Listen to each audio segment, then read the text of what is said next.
आप सुन रहे हैं आज तक रेडियो।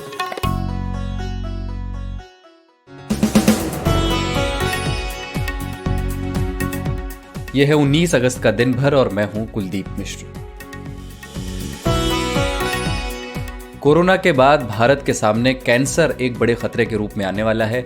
आईसीएमआर ने कहा है, किसी प्राइवेट एजेंसी ने नहीं, सरकार की आधिकारिक मेडिकल रिसर्च संस्था आईसीएमआर ने कहा है कि देश में अगले 5 साल में कैंसर के मामले 12% तक बढ़ सकते हैं।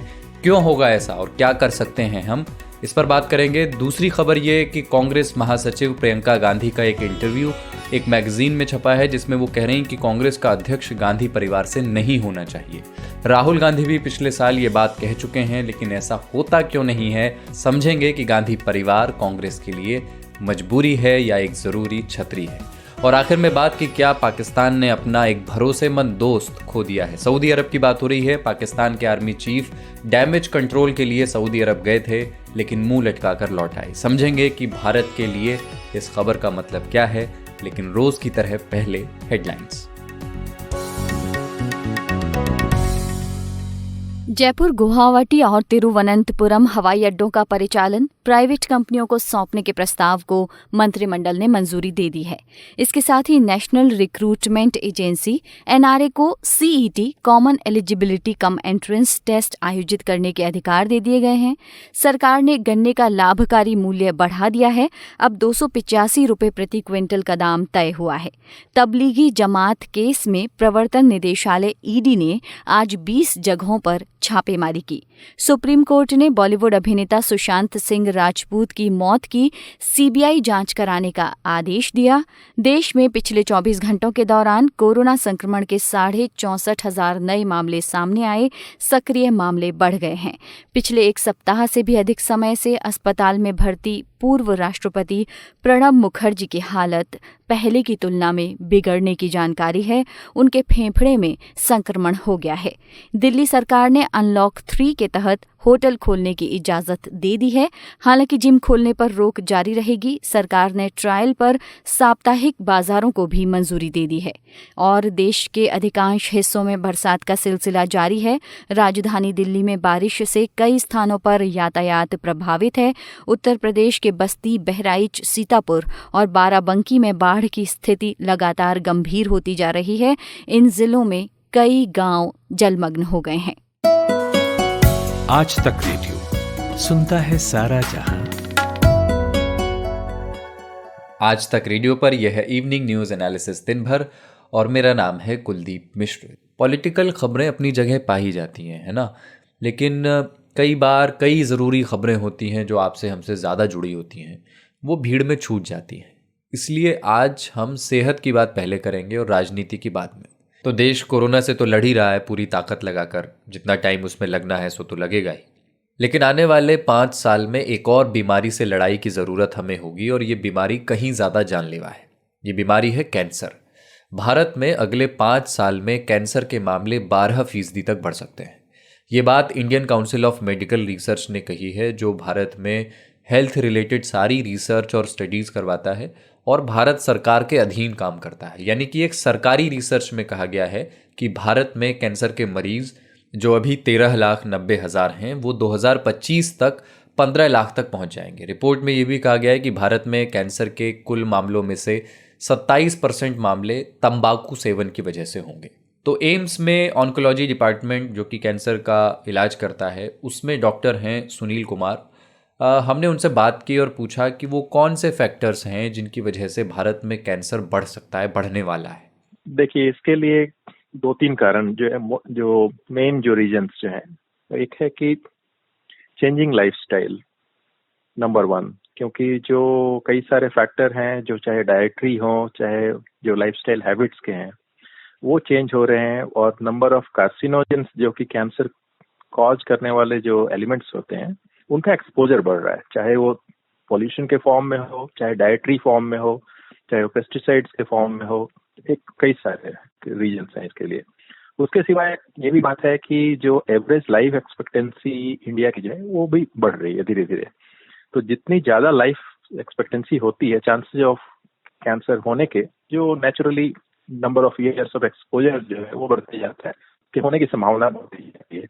तो कई सारे कारण हैं और ये जो 2-3 हैं इनमें से इम्पोर्टेंट हैं, क्योंकि दिन प्रतिदिन या हर साल आप कर लेंगे तो ये नंबर ऑफ केसेस जो है बढ़ने की ही संभावना होती है, लेकिन इसमें ट्रेंड्स कुछ कुछ अलग होते हैं। तो कुछ कैंसर हैं जो कि पहले ज्यादा होते थे, अब कम हो रहे हैं। जैसे आप महिला लें तो पहले ब्रेस्ट कैंसर जो होता था नंबर 2 पे चल रहा था, सर्वाइकल कैंसर या बच्चेदानी इंडिया में नंबर 1 था। जो रिसेंट जो डेटा आ रहा है और जो रिसेंट जो ट्रेंड्स हैं उसके हिसाब से नाउ जो ब्रेस्ट कैंसर है वो पहले स्थान पर है। सबसे ज्यादा केसेस जो है महिलाओं में ब्रेस्ट कैंसर की वजह से हैं। नंबर 2 पर सर्वाइकल कैंसर और नंबर 3 पर यूट्राइन। ये जो प्रोजेक्शन है ICMR का, और जो कि काफी हद तक डे टू डे प्रैक्टिस में भी हम लोग विटनेस कर रहे हैं उस चीज को। इसी तरह से जो पुरुषों में जो है मुंह का कैंसर, लंग कैंसर, ये केसेस काफी ज्यादा है, लेकिन जो नंबर ज्यादा होने की उम्मीद है अब जो रिसेंट ट्रेंड के हिसाब से कोलोरेक्टल कैंसर, और इसी तरह से फूड पाइप का कैंसर हुआ या गैस्ट्रिक कैंसर हुआ। ये जो पहले 4-5 जो कैंसर जो हैं इनमें से 2-3 जो है चेंजेस हुए हैं। जैसे mouth cancer is now number 1, number of colorectal cancer has jumped quite a lot. So these are some of the changes we are witnessing. Doctor साहब, ये जो स्टडी के जो ये बारीक ब्यौरे हैं वो हमारी अंडरस्टैंडिंग के लेवल पे हमें क्या इशारा कर रहे हैं? हमें इससे निपटने के लिए किस तरह की तैयारी की ज़रूरत है? कैंसर से बचने के लिए 2 तरीके एक तो होते हैं। पहला चीज है कि कैंसर हो ही नहीं, जिसको आप प्राइमरी प्रिवेंशन बोलते हैं। और दूसरा चीज है कि अगर मान लीजिए कि कैंसर है भी तो जल्दी से जल्दी उसको पकड़ा जा सके, जिसको कि आप सेकेंडरी प्रिवेंशन बोलते हैं। और उसका सबसे अच्छा तरीका जिसको कहा जाता है वो है कैंसर स्क्रीनिंग का तरीका। पहले जहाँ तक अप्रोच की बात है उसमें आपने ये भी देखा होगा कि जो ICMR की स्टडी भी बोल रही है जो कैंसर है वो कुछ न कुछ तरीके से टोबैको रिलेटेड होता है। या तो टोबैको हो या फिर जैसे आप माउथ कैंसर का ले लें तो पान मसाला हुआ, गुटखा हुआ, ये सब जो चीजें हैं जिनकी वजह से कैंसर होने की संभावना काफी बढ़ जाती है। तो अगर ये सब चीजें हमें पता है तो पहला तो एक कैंपेन होना चाहिए और लोगों के अवेयरनेस के लिए भी प्लस इन सब चीजों के लिए एक तरह से बैन किया जाना चाहिए। लोग अपने आप सचेत होंगे, इन चीजों का यूज करना कम करेंगे, अवॉइड करेंगे तो काफी हद तक इससे लड़ने में बचने में काफी हद। रही बात दूसरे अप्रोच कि अगर मान लीजिए कि ठीक है आप ये चीज प्रिवेंट नहीं कर सकते हैं कि कैंसर, तो कम से कम इतना तो जरूर कर सकते हैं कि उसे जल्दी से जल्दी पकड़ा जा सके। और इस तरीके की का जो अप्रोच है दैट इज वो तभी संभव है जब उसे जल्दी से जल्दी पकड़ा जा सके। उसके लिए कई सारे कैंसर स्क्रीनिंग के तरीके हैं। अब एक सिंपल एग्जांपल मैं दूंगा महिलाओं में ब्रेस्ट कैंसर के लिए, जो कि एक बहुत ही अर्ली स्टेज से शुरू होता है और धीरे धीरे करके एडवांस स्टेज में पहुंच जाता है। इसी तरह से सर्वाइकल कैंसर का भी है। महिलाओं में जैसे ब्रेस्ट कैंसर से अगर स्क्रीनिंग का तरीका पूछें तो 45 या 50 साल से ऊपर की महिलाओं को कम से कम 2 साल में एक बार मैमोग्राम और एक डॉक्टर से जो चेकअप की बात है, ये जस्ट ये पता करने के लिए कि कहीं ब्रेस्ट कैंसर उनके अंदर भी पनप तो नहीं रहा है, ये एक तरीका है जिससे कि जल्दी से जल्दी इसे पकड़ा जा सकता है। इसी तरह से सर्वाइकल कैंसर की भी बात है, जिसके कि 2 तरीके हैं। एक तो वैक्सीन की बात है, लेकिन जो लेट स्टेज में महिलाओं में जो उसमें भी जल्दी से जल्दी पता लगाया जा सकता है, जिसको आप पैप स्मीयर का तरीका बोलते हैं, ताकि ये जल्दी से जल्दी पकड़ में आ सके और उसका इलाज जो है तुरंत किया जा सके। और एक तरह से आप ये कहें कि कम खर्चे और कम या एक ही तरीके से इलाज पूरा हो सकता है। ये 2-3 जो अप्रोचेज हैं वो इंडिविजुअल बेसिस पर है और एक पब्लिक के अवेयरनेस या पब्लिक साइक या पब्लिक के बिहेवियर के बेसिस पर भी है। इसके सिवाय जो लाइफस्टाइल की जो चीजें हैं उसमें है कि फाइबर वाली जो डाइट है वो एक तरह से हेल्पफुल होती है कैंसर के से लड़ने के लिए और उसको प्रिवेंट करने में। जो हाई फाइबर डाइट है प्लस फ्रूट्स एंड वेजिटेबल्स जो फूड में उनकी quantity, less quantity of fat because more and more obesity higher the chances of cancer, ये एक फैक्ट है। सो कुछ कुछ तरीके हैं, कुछ कुछ जो पब्लिक बिहेवियर के ऊपर डिपेंड करता है। ऑब्वियसली कुछ चीजें अवॉइड करनी है, कुछ चीजें हमें प्रमोट करनी है। तो ये तरीके हैं जिससे कि एक तरह से बचा भी जा सकता है और उसे जल्दी से जल्दी पकड़ा भी जा सकता है। ये थे एम्स में डॉक्टर सुनील कुमार। कांग्रेस महासचिव प्रियंका गांधी का एक बयान बड़ा चर्चा में है। एक मैगजीन से इंटरव्यू में उन्होंने कहा कि वो अपने भाई राहुल गांधी से सहमत हैं कि कांग्रेस पार्टी का जो प्रेसिडेंट होना चाहिए वो गांधी परिवार से नहीं होना चाहिए। इस इंटरव्यू ने आज सुबह जब सुर्खियां बटोरनी शुरू की, उसके बाद कांग्रेस ने ये कहा कि ये इंटरव्यू पिछले साल का है, जुलाई 2019 का। तो पार्टी ने एक तरह से ये संकेत देने की कोशिश की कि उस समय हालात अलग थे, अब हालात अलग हैं। सब जानते हैं कि राहुल गांधी ने 2019 चुनावों के बाद जब पार्टी का अध्यक्ष छोड़ा तो कुछ समय तक ये कुर्सी खाली रही और उसके बाद से सोनिया गांधी ये जिम्मेदारी संभाल रही हैं। तो अभी भी गांधी परिवार ही कुर्सी पर काबिज है। बीजेपी बार बार कहती ही है कि कांग्रेस एक परिवार की पार्टी है। तो गांधी परिवार पार्टी की लीडरशिप छोड़ने को कितना तैयार है या था, इस पर प्रियंका गांधी का पक्ष एक इंटरव्यू के जरिए सामने आया है। उन्होंने कहा है कि गांधी परिवार खुशी से एक नए नेता के लिए रास्ता बनाने को तैयार है और अगर उनका नया बॉस चाहेगा कि वो उत्तर प्रदेश में नहीं अंडमान में जाके पार्टी के लिए काम करें तो वो खुशी खुशी करेंगी।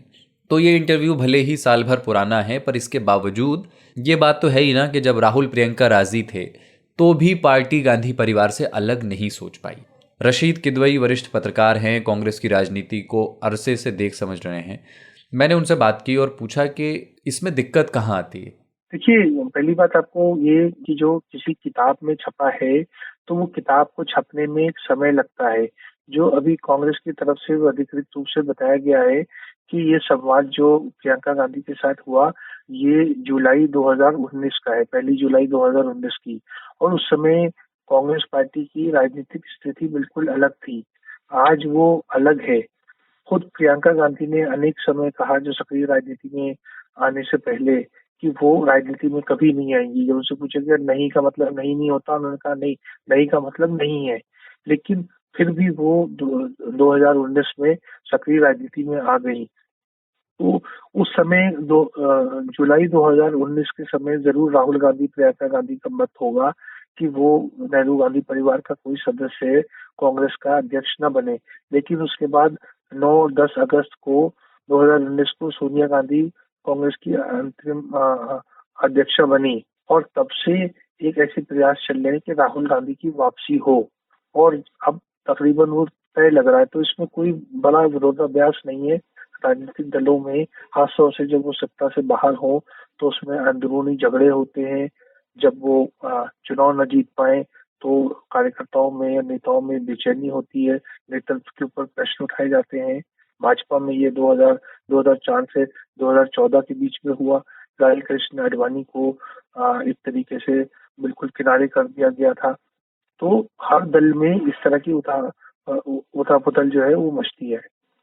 रशीद जी, एक बात बार बार कही जाती है कि कांग्रेस जिस छतरी के नीचे एकजुट रह सकती है, जिसके नीचे उसके सभी क्षेत्रीय नेता अनुशासित रह सकते हैं, वो छतरी गांधी परिवार की है। ये दलील बार बार दी जाती है। तो मैं ये समझना चाहता हूँ कि कांग्रेस में ज़्यादातर समय तो नेहरू गांधी परिवार के हाथ में ही अध्यक्षता रही है। राजीव गांधी और सोनिया गांधी से पहले का जो दौर था उसमें ज़रूर कई लोग ऐसे पार्टी अध्यक्ष बने जो गांधी परिवार से नहीं थे। के कामराज थे या आपके शंकर दयाल शर्मा थे, जगजीवन राम थे। बाद के दौर में नरसिम्हा राव बने या सीताराम केसरी बने। इन लोगों का जो कार्यकाल था वो कैसा था? क्या वो एक असफल प्रयोग की तरह था या इनमें से कुछ गैर गांधी प्रेसिडेंट्स ने अच्छा परफॉर्म किया?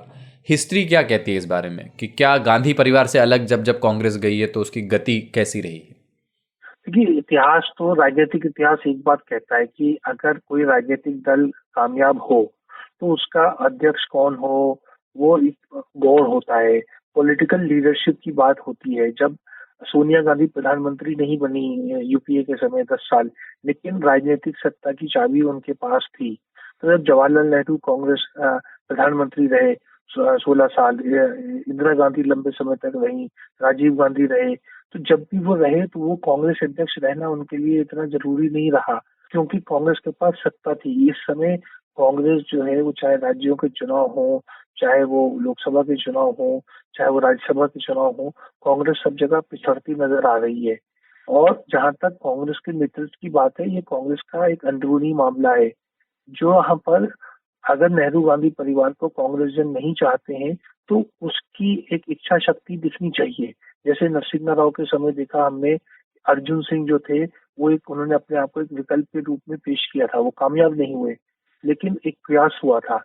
आज हम देखते हैं कि कांग्रेस में अंदरूनी जो बगावत के सुर आते हैं वो बहुत ही निम्न स्तर के होते हैं। वो शहजाद पूनेवाला के स्तर पे आते हैं, वो संजय झा के स्तर पे आते हैं।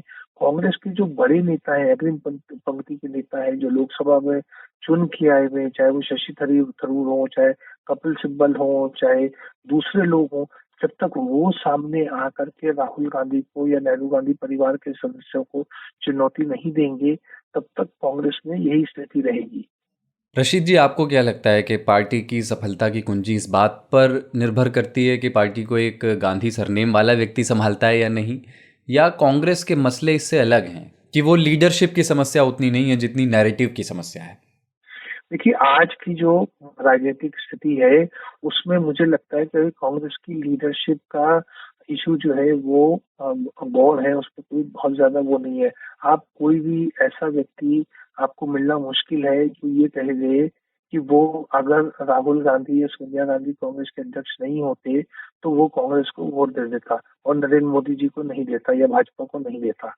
तो ये इस चीज की भी हमें थोड़ी सी विवेचना करनी चाहिए कि क्या सिर्फ एक व्यक्ति के होने या ना होने से कोई उसकी राजनीतिक दल पे या उस दल की छवि के ऊपर फर्क पड़ जाता। कांग्रेस में जैसे ज्योतिरादित्य सिंधिया अपना खुद चुनाव हार गए और ऐसे बहुत से लोग उत्तर भारत में सब चुनाव हार गए, क्या वो सिर्फ राहुल गांधी की वजह से हारे थे या एक मोदी फैक्टर था? तो अगर हम ये माने कि मोदी फैक्टर था कि राजस्थान में कांग्रेस जीतती है असेंबली के चुनाव में, मध्य प्रदेश में कांग्रेस असेंबली के चुनाव में जीतती है, छत्तीसगढ़ में कांग्रेस को प्रचंड बहुमत मिलता है असेंबली में, और लोकसभा में कांग्रेस बिल्कुल सिफर हो जाती है, तो क्या सिफर का कारण केवल राहुल गांधी थे या नरेंद्र मोदी थे? इस सवाल के में ही जवाब छुपा हुआ है कि जब नरेंद्र मोदी का एक व्यक्तित्व है या भाजपा का जो उन्होंने अपनी तरफ जो कशिश पैदा कर रखी है उससे लोग अलग नहीं हो रहे, तो राहुल गांधी हो या मुकुल वासनिक हो या कैप्टन अमरिंदर सिंह हो, उसकी कोई अहमियत नहीं है। ये थे वरिष्ठ पत्रकार रशीद किदवई। आज तक रेडियो, आजतक.in/रेडियो, ये हमारा पता है, लेकिन हम आपके पसंदीदा ऑडियो प्लेटफॉर्म्स पर भी हैं। Google podcast, Apple podcast, Spotify, Jio Saavn जैसे ठिकानों पर भी आप हमें सुन सकते हैं। और अगर YouTube आपकी पसंदीदा जगह है तो वहां पर भी हमें सब्सक्राइब कीजिए। आज तक रेडियो, सुनता है सारा जहां। एक वक्त था जब पाकिस्तान सऊदी अरब से अपनी दोस्ती को अपने माथे पर सजाता था, और अब एक ये वक्त आया है कि जब पाकिस्तान के आर्मी चीफ सऊदी अरब से लौट आए, लेकिन क्राउन प्रिंस मोहम्मद बिन सलमान ने उन्हें मिलने का टाइम नहीं दिया वहाँ। असल में सऊदी अरब पाकिस्तान से भयंकर नाराज़ है, क्योंकि पाकिस्तान ने बीते दिनों धमकी दी थी कि वो कश्मीर का मामला न उठाने की वजह से OIC यानी ऑर्गेनाइजेशन ऑफ इस्लामिक कोऑपरेशन को छोड़ देगा और कुछ इस्लामिक देशों के साथ नया संगठन बनाएगा। तो सऊदी अरब एक ताकतवर इन्फ्लुएंशियल देश है, समृद्ध देश है, उसको ये धमकी रास आई नहीं, तो सऊदी अरब ने भी ये कह दिया कि जो कर्ज उसने इमरान सरकार को दिया है वो तुरंत लौटाया जाए, और अब तेल की सप्लाई भी बंद होगी। इसके बाद इमरान खान ने अपने आर्मी चीफ जनरल बाजवा को रियाद की तरफ दौड़ाया ताकि सऊदी सरकार को मनाया जा सके, लेकिन जिस तरह बाजवा खाली हाथ और निराश चेहरे के साथ इस्लामाबाद लौटे हैं, उससे ऐसे संकेत मिल रहे हैं कि मामला गंभीर हो चला है। तो सवाल ये है कि सऊदी अरब और पाकिस्तान के बीच ख़राब होते रिश्तों में भारत के लिए पॉजिटिव क्या है। मैंने इस बारे में पूछा प्रोफेसर SD मुनी से। प्रोफेसर मुनी 40 साल से JNU में इंटरनेशनल रिलेशंस पढ़ा रहे हैं। इसके अलावा वो साउथ एशिया में भारत की तरफ से यूनाइटेड नेशंस के लिए भी काम कर चुके हैं। पेरिस पीस कॉन्फ्रेंस की 50वीं सालगिरह पर उन्होंने भारतीय विदेश मंत्रालय को रिप्रेजेंट किया था, और श्रीलंका की ओर से किसी भी विदेशी को दिए जाने वाले सबसे बड़े सम्मान से भी उन्हें नवाजा जा चुका है। तो प्रोफेसर SD मुनी, उनसे मैंने पूछा कि सऊदी अरब और पाकिस्तान की टूटती दोस्ती से भारत को क्या मिलेगा। देखिए, भारत के लिए अगर सऊदी अरेबिया से पाकिस्तान अलग थलग होता है तो उसका सारा असर जो उनका इस्लामिक वर्ल्ड है उस पर पड़ेगा। ये सही है कि पाकिस्तान सऊदी अरेबिया को छोड़कर एक बार मलेशिया के साथ मिलकर अलग से OIC बनाने की बात की थी, लेकिन कुल मिलाकर जो पाकिस्तान की आइडेंटिटी है वो मुस्लिम वर्ल्ड पे डिपेंड करती है और इससे उनका आइसोलेट होना उनके लिए अच्छा नहीं है। और इस तरह से पाकिस्तान का अलग थलग होना भारत की डिप्लोमेसी के लिए नए रास्ते खोलेगा। प्रोफेसर साहब, ठीक है कि सऊदी से पाकिस्तान के रिश्तों में खटास आई है, लेकिन क्या ये बात भारत के लिए बुरी नहीं है कि पाकिस्तान अब हर तरफ से निराश हो चुका है और अब वो चीन पे ज़्यादा निर्भर करेगा, या जो मुहावरा इस्तेमाल किया जाता है कि अब चीन की गोद में ही जा करके बैठ जाएगा? देखिए, पाकिस्तान की जो डिपेंडेंस है, चाहे वो अमेरिका पे रही हो, चाहे आजकल चीन पे है या सऊदी अरेबिया पे या इस्लामिक वर्ल्ड पे है, वो इसी पे निर्भर करती थी कि पाकिस्तान को भारत के खिलाफ इन लोगों से कितनी मदद मिलती है। जब जब भारत के खिलाफ इनकी मदद कम हुई तो भारत के उस मुल्क के साथ, पाकिस्तान के उस मुल्क के साथ रिश्ते कमजोर होने लगे, वो चाहे अमेरिका हो चाहे कोई भी हो। ठीक है, क्या ऐसा हो सकता है कि सऊदी अरब और UAE से जैसे भारत के संबंध हैं, जिस तरह के अब हो गए हैं, काफ़ी मजबूत हैं, क्या भारत के लिए ऑर्गेनाइजेशन ऑफ इस्लामिक कोऑपरेशन का रास्ता खुल सकता है, OIC का? उसी के सदस्यता खुले नहीं खुले वो कोई बहुत बड़ी बात मैं नहीं मानता हूँ। हालांकि जो डोमेस्टिक इस्लामिक कॉन्स्टिट्यूएंसी है उनको एक आइडेंटिटी मिलेगी कि भारत भी इस्लामिक वर्ल्ड से जुड़ रहा है, लेकिन ऐसी बात ये होगी कि आपके व्यापार के रिश्ते बढ़ेंगे, इन्वेस्टमेंट की अपॉर्चुनिटीज बढ़ेगी। सऊदी अरेबिया इंडिया में इन्वेस्टमेंट करने की सोच रहा है और दूसरे मुल्क भी आगे बढ़ेंगे, तो ये फायदा हो सकता है। मैं उसको उस हिसाब से देख रहा हूँ, खाली मेंबरशिप के हिसाब से नहीं देखता हूँ। जी प्रोफेसर मुनीब, पाकिस्तान के लिए सऊदी अरब की मदद बंद हो गई है, तो रास्ता क्या बचता है पाकिस्तान के पास, या अभी सुलह की गुंजाइश बची हुई है? नहीं, अभी आप पूरे कंक्लूजन्स मत निकालिए। अभी सऊदी अरेबिया और पाकिस्तान में मामूली सी खटपट है, हो सकता है वो दूर हो जाए। आपने कई बार देखा है कि ईरान के साथ भी पाकिस्तान के संबंध ऊंच नीच होते रहते हैं, तो इसलिए अभी हमको उसका इंतजार करना चाहिए कि क्या होगा, उसका फैसला क्या होगा। उसके बाद में उसका कोई ठीक से आंकलन करके तब नीतियों को शेप करना चाहिए। ये थे साउथ एशियन पॉलिटिक्स के जानकार प्रोफेसर SD मुनीब। दिन भर में चलते चलते हेडलाइंस एक बार फिर।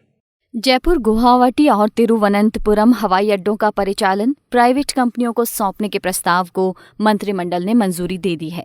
इसके साथ ही नेशनल रिक्रूटमेंट एजेंसी NRA को CET common eligibility cum entrance test आयोजित करने के अधिकार दे दिए गए हैं। सरकार ने गन्ने का लाभकारी मूल्य बढ़ा दिया है, अब 285 रुपये प्रति क्विंटल का दाम तय हुआ है।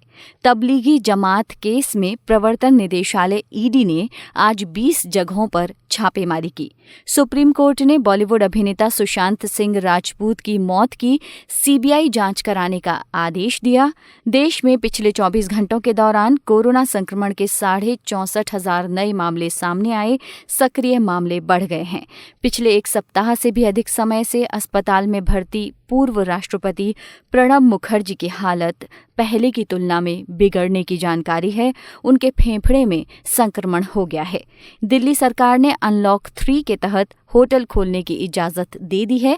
हालांकि जिम खोलने पर रोक जारी रहेगी। सरकार ने ट्रायल पर साप्ताहिक बाजारों को भी मंजूरी दे दी है। और देश के अधिकांश हिस्सों में बरसात का सिलसिला जारी है। राजधानी दिल्ली में बारिश से कई स्थानों पर यातायात प्रभावित है। उत्तर प्रदेश के बस्ती, बहराइच, सीतापुर और बाराबंकी में बाढ़ की स्थिति लगातार गंभीर होती जा रही है। इन जिलों में कई गांव जलमग्न हो गए हैं। खबरों की हलचल और देश विदेश का मिजाज आप सुन रहे हैं आज तक रेडियो। आज तक रेडियो पर शाम के न्यूज़ एनालिसिस दिन भर में आज इतना ही। साउंड मिक्सिंग थी सचिन द्विवेदी की। और आज ईमेल जिनका हम ले रहे हैं वो हैं मनोज दीक्षित, जिन्होंने बरेली से ईमेल लिखा है। और आज सुबह के आज का दिन पॉडकास्ट के बारे में उन्होंने ये ईमेल लिखा है। वो लिखते हैं कि आज अंशुमान तिवारी जी से बातचीत में भारत की वर्कफोर्स पर जो संख्या बताई गई वो भ्रामक है, मेरा तिवारी जी से ये सवाल है कि 47 करोड़ का आंकड़ा वो कैसे लाए, जबकि भारत की कुल जनसंख्या 130 करोड़ है, जिनमें बच्चे, महिलाएं, कृषक, स्वरोजगार, वृद्ध पेंशन भोगी सब शामिल हैं, जिसको दूसरे सरकारी और मीडिया स्रोतों से कैलकुलेट करें तो ज़्यादा से ज़्यादा 22 करोड़ उनकी रेडियो पर बताई परिभाषा के अनुसार होते हैं। कृपया इस पर रोशनी डालें कि 47 करोड़ का आंकड़ा कहाँ से आया।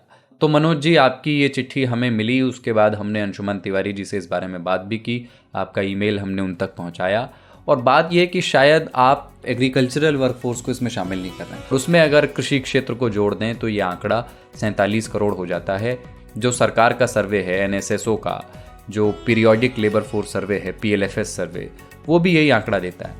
तो ये 47 करोड़ के आंकड़े का सोर्स है। लेकिन अच्छी बात यह है कि आपने गौर से आज का दिन सुना, और जहां आपको शक व शुबहा लगा आपने उस बात को हाईलाइट करते हुए हमें ईमेल किया। हमने अपने एक्सपर्ट से उस पर फिर से बात की। तो ये इसी तरह का रिश्ता हम अपने लिसनर्स से चाहते हैं। यकीन मानिए, आपके इन ईमेल्स का हमारी टीम बहुत इंतज़ार करती है और एक एक ईमेल को हम बहुत ध्यान से पढ़ते हैं। तो इसी तरह लिखते रहिए। ईमेल एड्रेस एक बार फिर लिख लें, radio@aajtak.com। तो आज दिन भर में इतना ही, कल फिर मिलते हैं। कुलदीप मिश्र मेरा नाम है।